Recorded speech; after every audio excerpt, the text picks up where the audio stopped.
Welcome to Meeple Mentor. I'm Jared and we're about to play Distilled. Let's take a look. I'll show you how. Feel free to pause the video as needed to follow along with your copy of the game. My goal is this video can not only teach you to play, but can be shown at the game table to help set up and teach the game at your next game session. As part of that goal, I've added chapter timestamps in the description to the different sections of the tutorial to easily recap relevant rules for you. My copy is the Kickstarter edition and adds a neoprene mat and some promo cards. Make sure to subscribe and hit the notification bell below the video so you don't miss any of my latest content.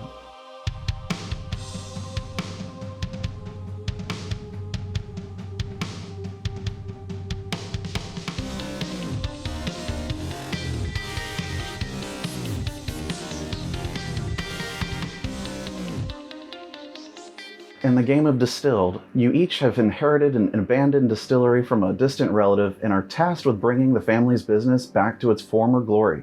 Make whiskey in this spirited resource management and push your luck game. Earn the title of Master Distiller through purchasing goods, ingredients, recipes, and upgrades to improve your distillery and craft the world's most renowned spirits. Age your spirit in the warehouse to enhance its flavor so you can bottle it and sell it for major profits. Win the game by having the most spirit points at the end of 7 rounds. Let's look now at how to set up the game. Start by putting the shelf board in the middle of the table. Place the round marker on the one space of the round track. Shuffle the flavor cards and put its deck face down below the shelf board.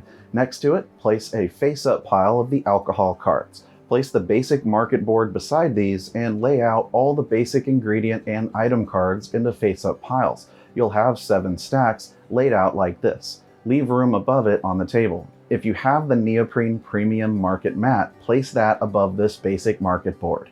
Next, shuffle each of the 3 decks of distillery upgrade cards, premium ingredient cards, and premium item cards. Put the upgrade deck at the top left, followed below by the ingredient and item decks. Reveal 4 cards from each deck into a row next to them. This is known as the premium market. Add the truck board to the right of this market. The truck is where discarded cards from the premium market are placed. Create supply piles on the table of the bronze, silver, and gold recipe cubes. Make a general supply of the money tokens. Randomly choose a number of spirit awards equal to the number of players plus 1 and put them face up on the table. The group must decide on a tasting flight to use this game.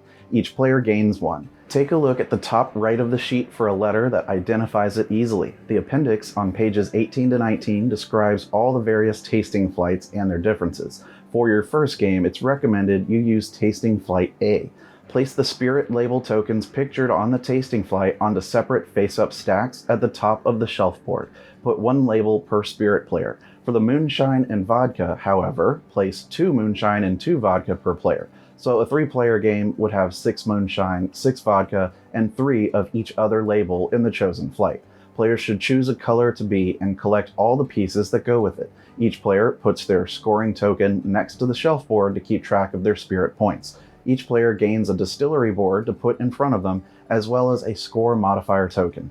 Everyone gains a recipe clipboard placed to the right of their distillery. The tasting flight will sit here. Give each player 1 starting metal barrel card and 1 starting glass bottle card to put in their storeroom. Shuffle the distillery gold cards and deal 3 to each player. Don't share with anyone what you have. One of these will get discarded after the 3rd round.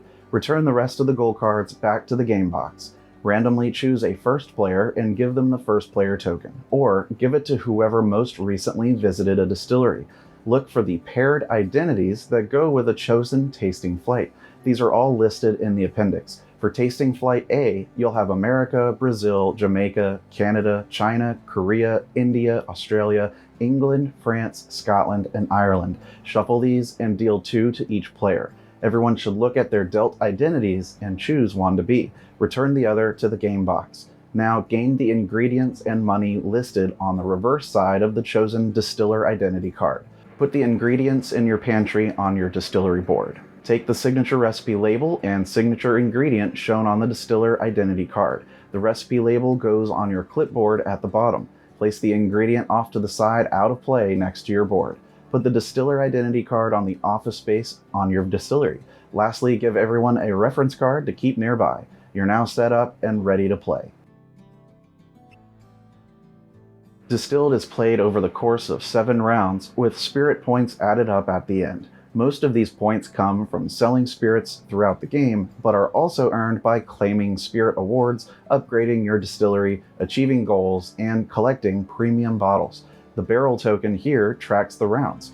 Each round starts with players doing any start of round actions with this green icon, usually on your distiller identity card or upgrade cards. Then follow 4 phases in order: market phase, distill phase, sell phase, and age phase. The market phase is where players gain recipes, ingredients, items, and upgrades. During the distill phase, players can distill a spirit using collected ingredients, add a barrel, and claim a spirit label. The sell phase has players bottling and selling spirits, scoring points, gaining money, and earning label bonuses. During the age phase, your spirits are aged in your warehouse to add flavor and prestige. Finally, at the end of each round, check if any spirit awards were fulfilled. If a player met the stated goal, they earn the spirit points shown. If more than one player earned it that round, divide the points evenly, rounding up. Then flip the award over, it can't be scored again. Players who didn't sell any spirits this round can hold tastings. Simply put, you may move back 1 to 4 spaces on the point track to get $1 to $4. Then the round marker advances, and the first player token is passed clockwise. Final scoring happens after the 7th round, where you can gain extra spirit points for spirits still aging in your warehouse, your bottle collection, distillery upgrades, distillery goals, and a point for every $5. The 3 distillery gold cards dealt to you at the beginning of the game offer you secret objectives to complete that you can score points for at the end of the game. However, after round 3, players must discard one of them. As you earn points during and at the end of the game, you'll move your scoring token on the score track found on the shelf board. The basic ingredient cards, item cards, and alcohol cards are meant to be unlimited. If any of these run out, use another card or suitable replacement as a stand-in. Just make note of what it's meant to represent. If the alcohol cards run out, remove them from aging spirits in all warehouses and add a coin on top of spirit stacks for each alcohol removed. The coins there are earned when players sell the spirit. Spirit awards are open to all players and are given to the first player to achieve what they say. Players' spirit labels in their warehouses will count towards earning those awards. Let's first look at some of the main game components and how your distillery board is arranged. Your board represents your family's distillery and where you keep cards and age your spirits. This is the office, where your distiller identity card sits. Next to it are 3 spaces to hold distillery upgrades. Below the office is the pantry, where you store all the ingredient cards. Next to that is the storeroom to hold your items like barrels and bottles. The warehouse is in the bottom right corner and holds up to 2 spirits being aged. Along the left of the board is your washback. When distilling a spirit, the yeast, sugar, and water ingredient cards are put here. That happens during the market and distill phases. Lastly, along the top, each time you sell a spirit, you can place its label over top of one of the bonus spaces to earn its immediate bonus. You can cover them in any order. The distiller identity cards describe your family heritage and specialized knowledge of a signature recipe that uses a signature ingredient. Each identity has a unique power that you benefit from the whole game. The identity cards will be from one of 3 geographic regions: Americas, Europe, or Asia and Oceania. Some cards use a special region icon to show they adopt whatever region your distiller comes from. This can help score you collections and other awards. The signature recipes come with the distiller's identity and is placed at the bottom of your clipboard. It's extremely prestigious, but can only be made once per game. Each one adds a specific signature ingredient or premium ingredient. To gain the needed signature ingredient for the recipe, you must cover up that specific bonus shown at the top of your distillery board. The signature ingredient cards can alternatively be used as an ingredient of that sugar type for a different recipe, not just for the signature recipe. Once used in the distill phase, the signature ingredients don't return to the spirit since they have their own special powers. The moonshine, vodka, and tasting flight card on the clipboard show the recipes for the various spirits. Each recipe shown here represents the knowledge needed to craft it. At the start of the game, you only know how to make moonshine, vodka, and your signature recipe. The moonshine and vodka recipes show its sell value. More recipes can be purchased during the game based on their tier level: bronze, silver, and gold. Once you purchase a recipe, it's unlocked and can be distilled as much as you want. A recipe shows the minimum quantity of sugar needed. Any sugars with the red slash through it means that that sugar can't be used at all to make it. The recipes also show what kind of barrel is required and if the spirit must be aged in your warehouse first before it can be sold. Lastly, each recipe shows its spirit point value earned when sold and the geographic region it's from. When successfully distilling a spirit, you'll get to earn a spirit label token. The tokens are used for in-game scoring and for gaining immediate bonuses on the top of your board. You can have multiples of the same spirit label. The label tokens show what tier recipe it is, what sugars were used, what kind of barrel, whether it was aged or not, and the region the spirit is associated with. All of this information is helpful when scoring some awards and goals. Each player's signature recipe label token has the same information and counts towards goals unless otherwise stated. When selling the spirit, you'll be able to cover one of the 7 bonus spaces to receive their benefits. They can give you points or a special effect. The first one lets you take $5 from the supply. The second one gives you your signature ingredient set aside from the start of the game. The third one lets you discard a card from your pantry to take any card from the truck. The fourth bonus gives you a free ingredient from the face-up cards in the middle row. The fifth bonus lets you gain a free recipe cube of any tier level to unlock a recipe on your clipboard. The sixth bonus space lets you take an item for free, either one of the barrels from the basic market or one of the 4 face-up items in the bottom row of the premium market. The last bonus lets you take an upgrade card from the face-up display in the top row. Whenever gaining cards from the premium market, refill it afterwards, sliding cards to the right first and drawing off the top of its deck. The ingredient cards represent different ingredients used to distill spirits. Every spirit will need yeast, sugar, and water. As a byproduct of distillation, they produce alcohol. Sugar can come from grains, fruits, or plants. Whiskey comes from grains like rye or corn, while brandy comes from fruits like grapes. The type of sugar it is will be shown in the top right of the card with an icon.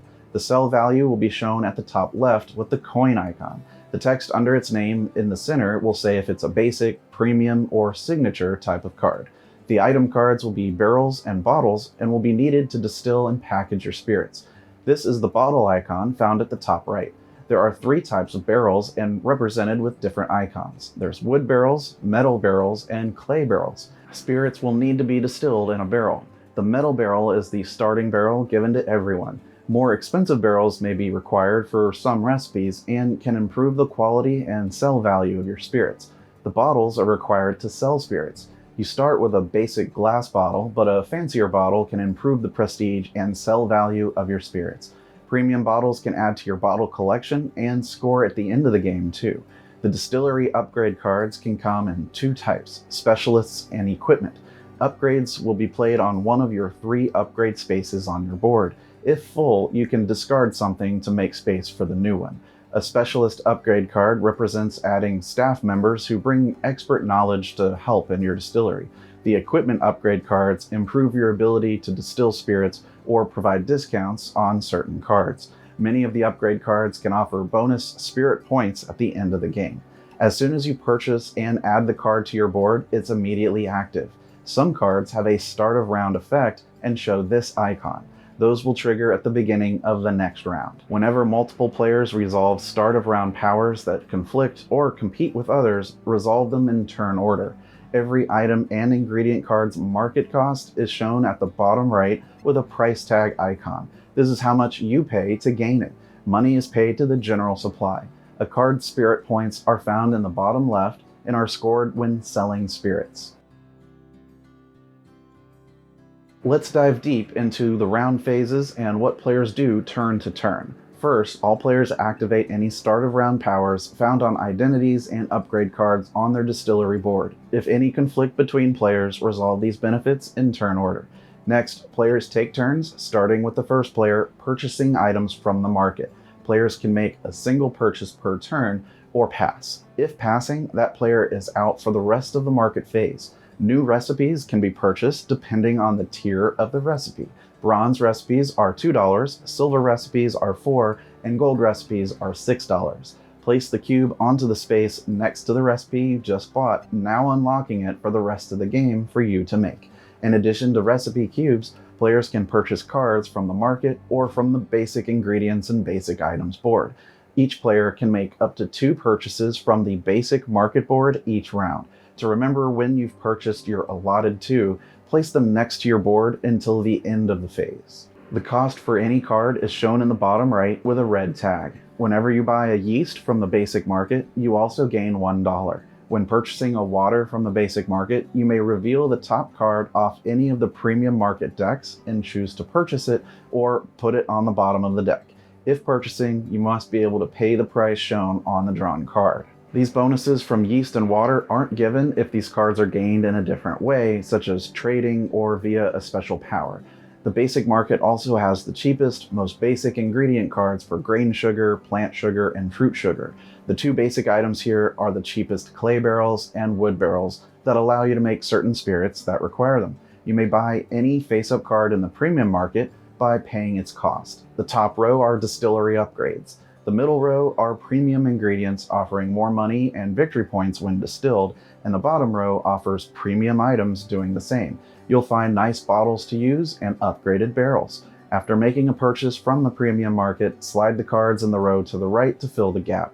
Then draw a new card off the top of its associated deck and refill the space. Should a deck ever run out of cards, shuffle the discard pile for it from the truck board and make a new deck to use. After all players have passed, proceed to do a market cleanup step. Discard the rightmost card in each row to its discard pile and shift everything to the right. Refill the first space with a new card off the deck for each row. In a 2-player game, you'll discard the 2 rightmost cards before refilling the market. Next, all players can simultaneously distill ingredients into their washback to the left of their board to make a single spirit. To get used to the process, you can decide to do this in turn order until everyone's comfortable. Before distilling, all players have the opportunity to discard one of their items or ingredient cards to gain an equal or lesser value basic ingredient. Only 1 trade is allowed per round per player. Basic yeast, alcohol, and starting items can never be traded in. There's a reminder printed on those cards as well if you forget. With your pantry ingredients, choose all that you want to use in your distillation this turn and keep any you want to save in your pantry for a later round. To successfully distill, at least 1 valid card must be in each row of your washback, so minimum of 3 cards. The top row holds yeast or alcohol cards. The middle row holds sugars and alcohol cards. The bottom row only holds water. The icons next to the middle are a reminder that all 3 kinds of sugars occupy the same middle row. After placing your cards out, collect alcohol cards from the supply for each card in the middle row. Some upgrades you may have can affect your distill process, including adding an extra alcohol card to it. Additionally, some premium ingredients may offer special abilities when used in this process. After adding the alcohol cards, gather all of the cards together and shuffle them together to form a face-down spirit stack. Remove the top and bottom cards from the stack and return them to your pantry. You'll get to keep and reuse those cards in a future round. Whatever remains is the result of your distillation. Look at all the cards still there and match up what recipe you made. Put one of your barrel cards with the stack to complete it. If the kind of barrel and ingredients match the requirements of one of the recipes you know, you've successfully distilled that spirit. If you've matched 2 or more recipes, you must choose now which one it is. Any spirit stack can match moonshine or vodka with your starting metal barrel. For example, if you have 1 or more sugar cards and made it in a metal barrel, you make vodka. If you distill something without any sugars in a metal barrel, it's moonshine. Put your spirit stack just distilled with the barrel on top next to your board for now. Gain a spirit label for the kind of spirit you just made. Put the gained label on top of the stack. Should there not be enough labels to distribute to players for a given spirit, pass them out in turn order until you run out.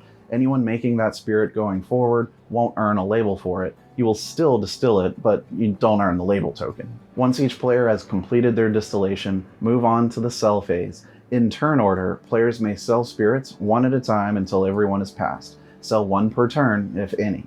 The spirit you just distilled must be sold this round if it has a non-age icon in its recipe. If you made a spirit with the age icon, you must age it in your warehouse at least 1 round before being able to sell it. They can't be sold the same turn they're made. If it happens that you have 2 aging spirits in your warehouse, but the spirit you just distilled must also be aged, it's okay. You can sell 1 or both from your warehouse during this phase before having to move the new spirit into the warehouse.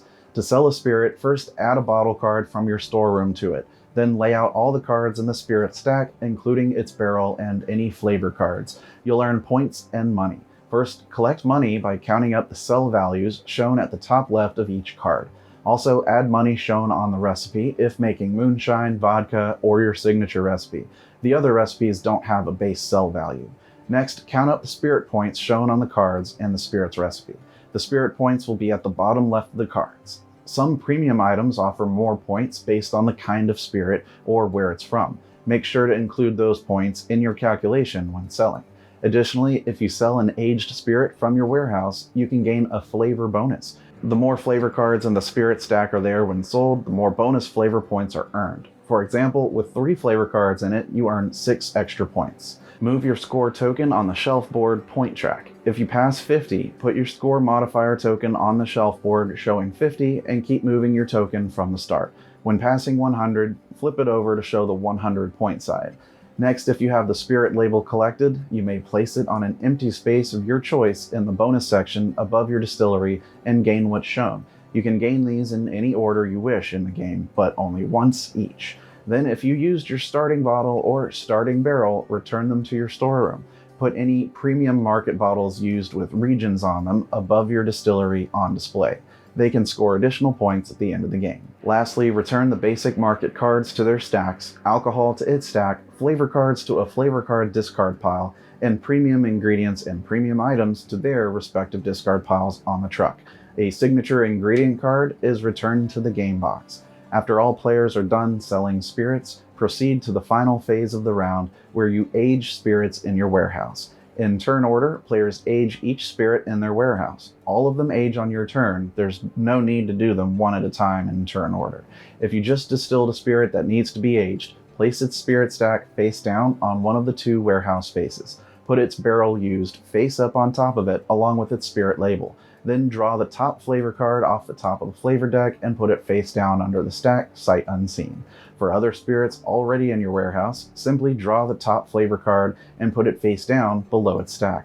While in the warehouse, players can look at the contents in the spirit, but not the face down flavor cards. The longer a spirit ages in the warehouse, the more flavor cards are added to it, which can add additional money earned if sold. In the final round, you can still make a spirit that needs to be aged. Put it in the warehouse and give it a flavor card. You won't be able to sell it for its monetary value, but you'll still earn points for it at the end of the game. The flavor cards would be worth 1 point each if unsold at the end. After each player has aged their spirits in their warehouse, the round is over. Look at the reference card for round end steps. Remember to check who may have scored spirit awards and gain points for it. If any player did not sell a spirit this round, they may choose to offer tastings. Spend up to 4 of your earned points to gain money for each. You can't spend points you don't have. After the 7th round, the game ends and you'll proceed to some final scoring. All spirit stacks in your warehouse will score points. Count the points from the recipe, the cards, and barrel. Since you're not selling it, don't add a bottle or collect any money. For any flavor cards in the stack, get 1 spirit point each. Don't get the flavor bonus points, as those only apply when it's sold. Likewise, don't place the label over one of the label bonuses on your board.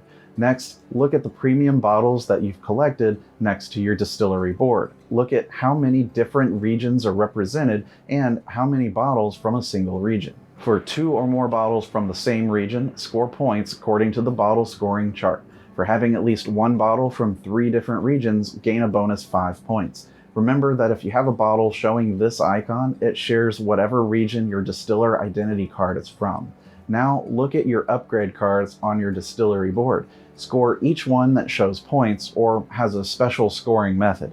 Then look at your 2 gold cards. Score points shown on it for achieving it. Spirit labels in your warehouse count towards completing the goals. For extra money you've collected, you gain 1 point for every $5 rounded down. Return the money used to the supply. The remaining money will be used as a tiebreaker. Advance your scores on the spirit point track to tally your final score. Whoever has the most earns the title of Master Distiller and can take the Master Distiller blue ribbon. If a tie, whoever has the most remaining money wins. If still tied, the players share the victory. For an overview of the different tasting flights and paired distiller identities to use, check the rulebook starting on page 18.